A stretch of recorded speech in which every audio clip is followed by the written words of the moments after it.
Praise the Lord दोस्तों, परमेश्वर आप सभी को आशीष दे। आज मैं आपके लिए बाइबल की पुस्तक से एहूद की कहानी लेकर आई हूँ, जिसका वर्णन हमें न्यायों की पुस्तक और उसका 3 अध्याय और 12 वचन में देखने को मिलता है। तो बाइबल हमें बताती है दोस्तों, तब इज़राइलियों ने फिर यहोवा की दृष्टि में बुरा किया और यहोवा ने मोआब के राजा एग्लोन को इज़राइल पर प्रबल किया, क्योंकि उन्होंने यहोवा की दृष्टि में बुरा किया था। इसीलिए उसने अम्मोनियों और अमालेकियों को अपने पास इकट्ठा किया और जाकर इज़राइल को मार लिया और खजूर वाले नगर को अपने वश में कर लिया। तब इज़राइली 18 वर्ष तक मोआब के राजा एग्लोन के अधीन रहे।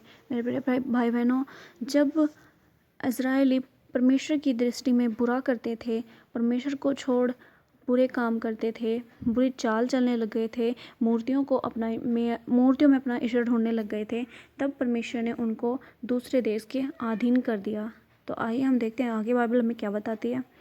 फिर इज़राइलियों ने यहोवा की दुहाई दी और उसने गेरा के पुत्र एहूद नामक एक बिन्यामीनी को उनका छुड़ाने वाला ठहराया। वह बेहत्ता था। इज़राइलियों ने उसी के हाथ से मोआब के राजा एग्लोन के पास कुछ भेंट भेजी। एहूद ने हाथ भर एक लंबी दोधारी तलवार बनवाई थी और उसको अपने वस्त्र के नीचे दाहिनी जांघ पर लटका लिया। तब वह उस भेंट को मोआब के राजा एग्लोन के पास, जो बड़ा मोटा पुरुष था, ले गया। जब वह भेंट को दे चुका, तब भेंट के लेने को विदा हुआ, परंतु वह आप गिलगाल के निकट की खुदी हुई मूरतों के पास लौट गया और एग्लोन के पास कहला भेजा, हे राजा, मुझे तुझ से एक भेद की बात कहनी है। तब राजा ने कहा, थोड़ी देर के लिए बाहर जाओ। तब जितने लोग उसके पास घर में उपस्थित थे, सब बाहर चले गए। तब एहूद उसके पास गया।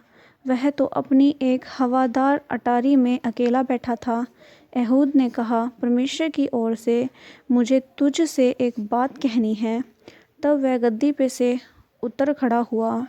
इतने में एहूद ने अपना बायां हाथ बढ़ाकर अपनी दाहिनी जांघ पर से तलवार खींची, उसकी तोंद में घुसेड़ दी और फल के पीछे मूठ भी पैंठ गई और फल चर्बी में धंसा रहा, क्योंकि उसने तलवार को उसकी तोंद में से ना निकाला, वरन वह उसके आर पार निकल गई।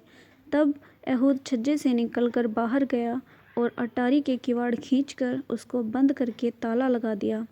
उसके निकल कर जाते ही राजा के दास आए तो क्या देखते हैं कि अटारी के किवाड़ों में ताला लगा है। इस कारण वे बोले, निश्चय वह हवादार कोठरी में लघुशंका करता होगा।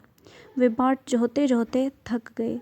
तब यह देखकर कि वह अटारी के किवाड़ नहीं खोलता, उन्होंने कुंजी लेकर किवाड़ खोले तो क्या देखा कि उनका स्वामी भूमि पर पड़ा है। जब तक वे सोच विचार कर ही रहे थे, तब तक एहूद भाग निकला और खुदी हुई मूरतों की परली ओर होकर सेईरे में जाकर शरण ली। वहाँ पहुंचकर उसने एप्रैम के पहाड़ी देश में नरसिंगा फूंका। तब इज़राइली उसके संग होकर पहाड़ी देश में उसके पीछे पीछे नीचे गए और उसने उनसे कहा, मेरे पीछे पीछे चलो, क्योंकि यहोवा ने तुम्हारे मोआबी शत्रुओं को तुम्हारे वश में कर दिया है। तब उन्होंने उसके पीछे पीछे जाके यरदन के घाटों को, जो मोआब देश की ओर से है, ले लिया और किसी को उतरने ना दिया। उस समय उन्होंने कोई 10,000 मोआबियों को मार डाला। वे सब के सब हष्ट-पुष्ट और शूरवीर थे, परंतु उनमें से एक भी ना बचा। इस प्रकार उस समय मोआब इज़राइल के हाथों के तले दबा रहा। तब 80 वर्ष तक देश में शांति बनी रही।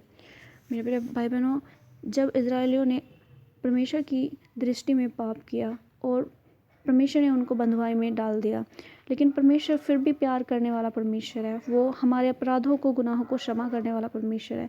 जब हम सच्चे दिल से अंगीकार करते हैं, तब वो हमारी दुआओं को सुनने वाला परमेश्वर है। जब इज़राइलियों ने यहोवा की दृष्टि में बुरा किया, तब परमेश्वर ने उनको मोआबियों के वश में किया। लेकिन जब इज़राइलियों ने परमेश्वर को पुकारा, तब परमेश्वर ने उनकी सुधि ली। वैसे ही जब हमारे जीवन में कोई गलतियाँ हमसे हो गई हैं या पाप हो गए हैं और शैतान के अटैक हम पर हैं, जब तक हम अपने पापों का अंगीकार नहीं करेंगे, जब तक हम यहोवा की दुहाई नहीं देंगे, तब तक परमेश्वर कैसे सुनेगा। जब तक हम अपनी ज़बान से नहीं बोलेंगे तो परमेश्वर नहीं सुनेगा। हालांकि बाइबल कहती है कि वो मन को जानने वाला परमेश्वर है, लेकिन हमें अपने मुंह से अंगीकार करना ज़रूरी होता है ताकि परमेश्वर दुआ को सुने और उत्तर दे। हालेलुया। परमेश्वर इस वचन के द्वारा आप सबको आशीष दे। God bless you all.